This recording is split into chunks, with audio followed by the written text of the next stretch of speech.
Hello children, welcome to Chandrakant Patil Public School online classes for the year 2020 and 2021. Subject Social Science, classes 7 and 8. So this is the 7th video children, and today's topic is Local Government Part 1. Learning outcomes, the importance of forming of local government, the objectives of local government, functions of local government, sources of income. Now first coming to the importance of forming of local government. The concept of local government in India is very old. So this concept of forming the local government in our country, it's a very old concept. Many ancient kingdoms of India gave importance to the growth of local self-government. So even in our history, the kings in the kingdom, they gave importance for the growth of this local self-government. Local self-government provided a link between the government and the masses. Here masses is nothing but the ordinary people. So this local self-government, it acted as the link between the government and the ordinary people. It helped the people of the locality to voice their problems. It means that this local self-government helped the people in the locality to ask or to raise the voice against their problems. The local government helped to solve local problems at the local level with the cooperation and involvement of the people. So this local government, it helped the people in solving their problems in cooperation and with the help of the involvement of the people living there. The involvement of people in administration strengthened the democratic situation at the grassroots level. So, because of this local self-government and the involvement of the people in the administration, it strengthened the democratic institutions. And this institution, it strengthened at the grassroots level. Here, grassroots level is nothing but the ordinary people in an organization or in the society. The people were vested with powers of electing representatives to local administrative bodies. Here vested is nothing but giving some legal right to the people. So the people were given some legal right of electing their own representatives to the local administrative bodies. The self-governing bodies called local self-government became the basis for the decentralization of power. So, these local self-government, they became the main base for the decentralization of power. Now, what is decentralization? Decentralization is nothing but to transfer or give the power from the central to the local control. That is, from the central to the state, state to the district, then coming to the towns or cities and to the villages. So, in this way, to give the powers from the central to the local control is called as decentralization. Lord Ripton tabled the Bill on Local Government in 1882. This bill enabled the formation of the local government. So in the year 1882, Lord Ripton, he tabled the bill on the local government, and this bill helped in the formation of the local government. Hence, Lord Ripton is considered as the father of local government in India. Acts of 1919 and 1935 passed by the British provided more powers to local self-governing institutions in India. So according to the acts, that is 1919 Act and 1935 Act, which were passed by the Britishers, they provided more powers to the local self-governing institutions in our country. After independence, the government of India appointed many committees and passed acts to realize the dream Grama Swarajya of our father of the nation. So it was the dream of our father of nation, that is Mahatma Gandhi ji, that we should have Grama Swarajya. Grama is village and Swarajya is nothing but self-government.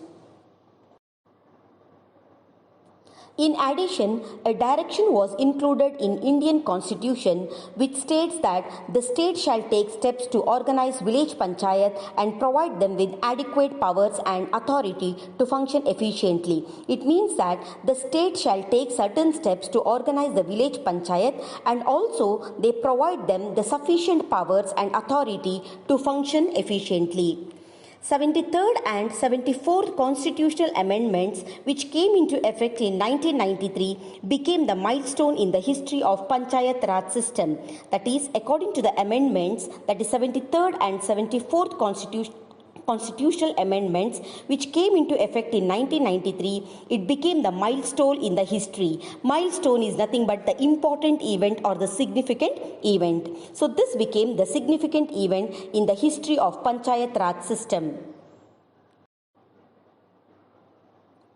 As per the amendment from Article 243 to 2430 of Schedule 9, Panchayat Raj system is detailed. That is, from the Article 243 to 2430, they have been mentioned detailed about the Panchayat Raj system. 74th Amendment provides the constitutional status to civic administration. According to the 74th Amendment, they have provided the constitutional status to the city administration. In Schedule 9A, articles from 243P to 243ZG detail the civic administration. So in these articles, they have mentioned in detail about the civic administration.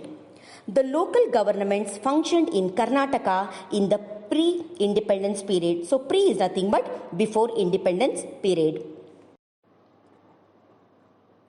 In the post-independence period, post is nothing but after or later. So in the later independence period, many committees were appointed by our state government to establish and strengthen local bodies in our state. In 1983, the Panchayat Raj Act was introduced and it came into effect in 1985. According to this act, Jilla Panchayat at district level, Taluk Panchayat at Taluk level and Gram Panchayat at village level were created through direct elections. The Karnataka Panchayat Raj Act was framed as per the 73rd Amendment to the Indian Constitution in 1993. So according to the 73rd Amendment in the Indian Constitution in the year 1993, Karnataka Panchayat Raj Act was framed.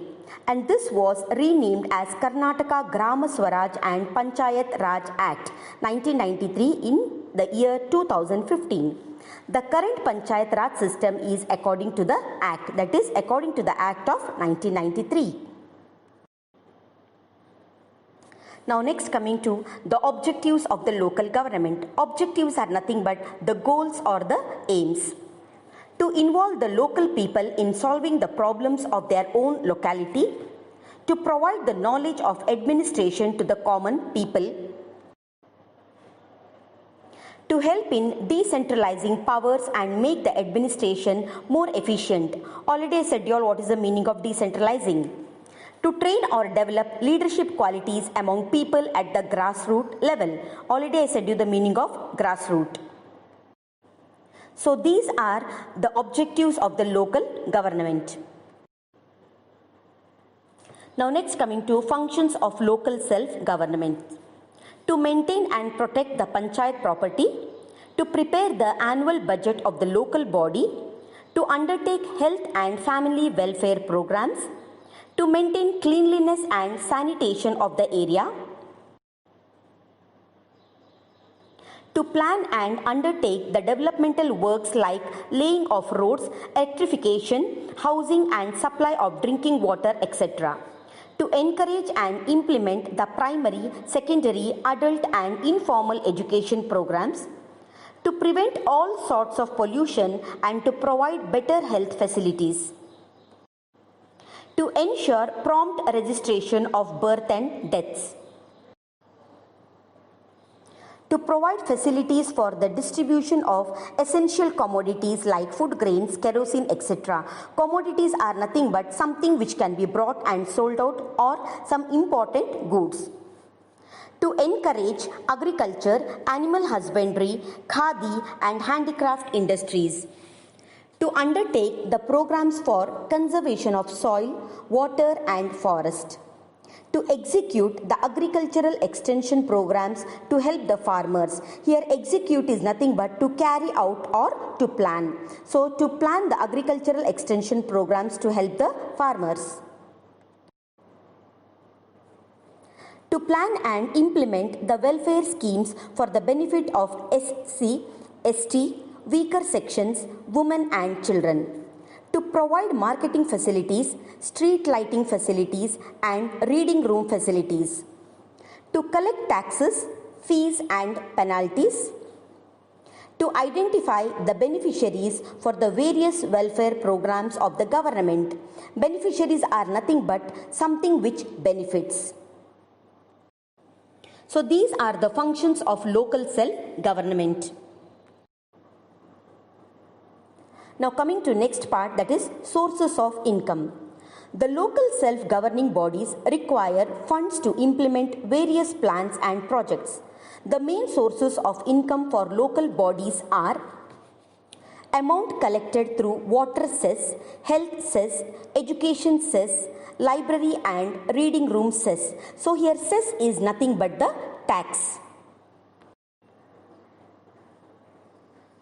Amount collected through building tax, vacant land tax, taxes on business establishments, markets, entertainment houses and advertising bodies.